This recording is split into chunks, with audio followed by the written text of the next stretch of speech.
کچھ لوگوں کے لیے 1,000 روپے صرف 1,000 روپے ہوتے ہیں تو کچھ کے لیے یہی 1,000 روپے سب کچھ ہوتے ہیں۔ آج دکان پر ایک خاتون سامان لینے آئی۔ اس عورت کے ساتھ ایک 5-6 سالہ بچی تھی۔ اسی دوران 5 خواتین ایک لڑکے کے ساتھ خریداری کرنے آئیں۔ جب یہ 5 خواتین شاپنگ کر کے واپس گئیں تو بچی کے ساتھ موجود عورت کو یاد آیا، یہاں میرا ایک شاپر رکھا تھا، وہ جو خواتین ابھی گئی ہیں وہ ساتھ لے کر گئی ہیں۔ ان خواتین کے ساتھ جو لڑکا تھا وہ بھی کاؤنٹر پر مجھے بل ادا کر رہا تھا۔ ہم نے اس لڑکے کو کہا کہ آپ کال کر کے پوچھئے کہ آپ کی خواتین میں سے کوئی غلطی سے ان کا شاپر تو نہیں لے گئی، لیکن اسی دوران اس عورت نے کہا اس شاپر میں پورا 1,000 روپے کا سامان تھا میرا۔ یہ جملہ جس درد اور پریشانی کے عالم میں بولا گیا وہ دل دہلا دینے والا لہجہ تھا۔ ساتھ موجود 6 سالہ بچی کی مسکراہٹ ایک گہری اداسی میں بدل گئی تھی۔ اندازہ لگایا جا سکتا تھا کہ ان کے لیے یہ 1,000 روپے کسی بڑی رقم ہے۔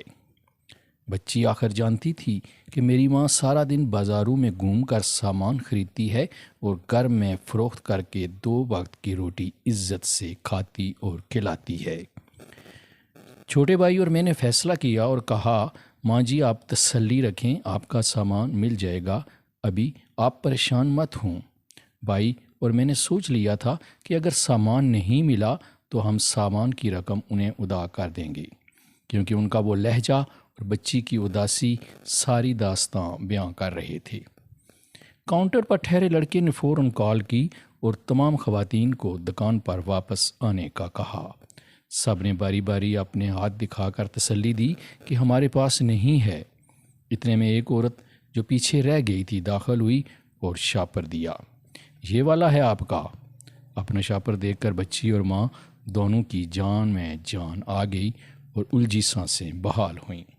وہ خوش ہو کر دکان سے واپس چلے گئے۔ ان خواتین نے معذرت کی کہ ہم غلطی سے شاپر لے گئے تھے۔ ناظرین یقین کیجئے ایسی ہزاروں خواتین، بچے اور بوڑھے ہیں جو صرف چند 1,000 روپے کا سامان لے کر اسے فروخت کرتے ہیں۔ یہ بڑے خوددار لوگ ہیں۔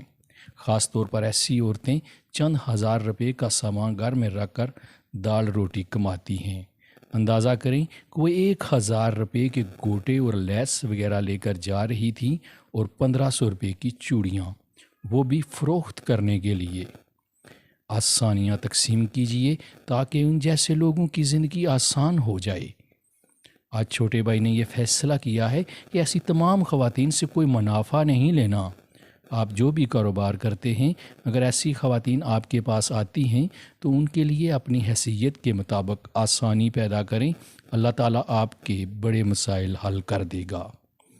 ان کے پاس بھی جسم فروشی جیسے کہ یہ آسان راستے موجود ہیں، لیکن حلال کا راستہ اختیار کیا ہوا ہے۔ تو ہمیں بھی بحیثیت انسان اپنا حصہ ڈالنے کی ضرورت ہے۔ ہم ہزاروں روپے فضول خرچیوں میں ضائع کر دیتے ہیں اور کچھ لوگوں کے لیے ہزاروں نہیں، صرف 1,000 روپے کس قدر اہمیت رکھتے ہیں۔ خدا کی اس تقسیم کو سمجھنے کی کوشش کیجئے کہ وہ ایسے لوگوں کو ڈائریکٹ بھی دے سکتا ہے۔ آپ کے پاس ضرورت سے زیادہ موجود ہے تو یہ آپ کا کوئی کمال نہیں ہے۔ دعا کیا کریں کہ اللہ تعالیٰ آپ کو بڑا دل دے تاکہ آپ تقسیم کر سکیں اور ان جیسے لوگوں کی زندگی آسان ہو۔ ناظرین اگر آپ نے ابھی تک ہمارا چینل پہاڑی نیوز AJK سبسکرائب نہیں کیا تو براہ مہربانی پہاڑی نیوز AJK کو سبسکرائب کریں اور اپنے مفید مشوروں سے نوازیں۔